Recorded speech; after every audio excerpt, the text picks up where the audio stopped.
Poverty is a word that both means so many different things and almost nothing at all. It's politically charged. Everybody seems to have their own definition of it. What I end up defaulting back to is sort of the way that the United States government officially measures it, which is an income-based measure.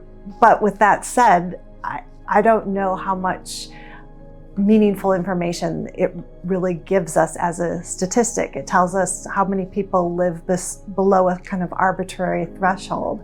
And I tend to think of some of the issues that we should be concerned with are like, how much opportunity do people have? Are they able to do what they want to do within reason? Obviously, I'm never going to be an Olympic athlete, but we know that not everybody has the same opportunities in front of them given their families of origin, the place they were born. So I find that a more helpful thing to think about than rather focusing on like how much money someone has. We could choose in this country to end poverty if we just gave everybody enough money so that every household cleared the line, but that doesn't necessarily mean we've done anything to address opportunity structures. I also think that one of the challenges the United States has is that we are still not addressing some of the legacy of our country's institutionalized racism and how it operates in our current form. And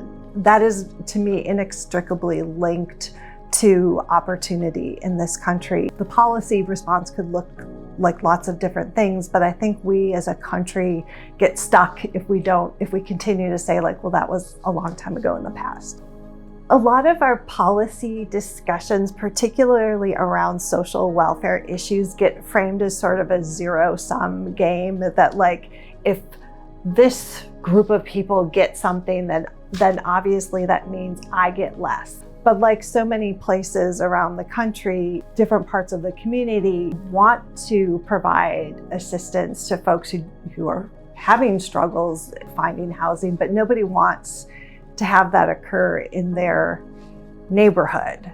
But then it raises the question of like, well, so what's supposed to happen?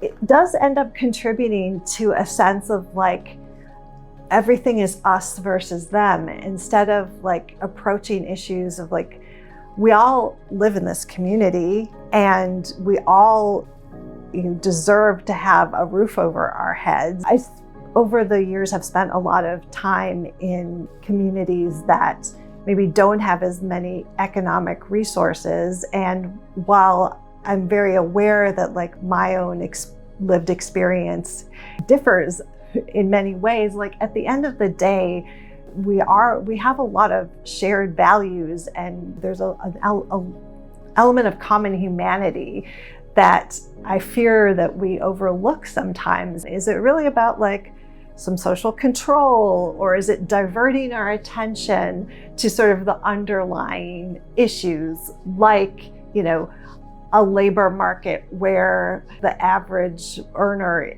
has not seen their wages grow that much while people at the top have, but yet, we'll frame it as like, this is a problem of welfare benefits being too generous and people not working. It's very disheartening to hear sort of increased rhetoric around like, oh, we are just too divided. I don't want to see us give up just yet, but I think like just developing some understanding of what is it that folks are identifying as the problem?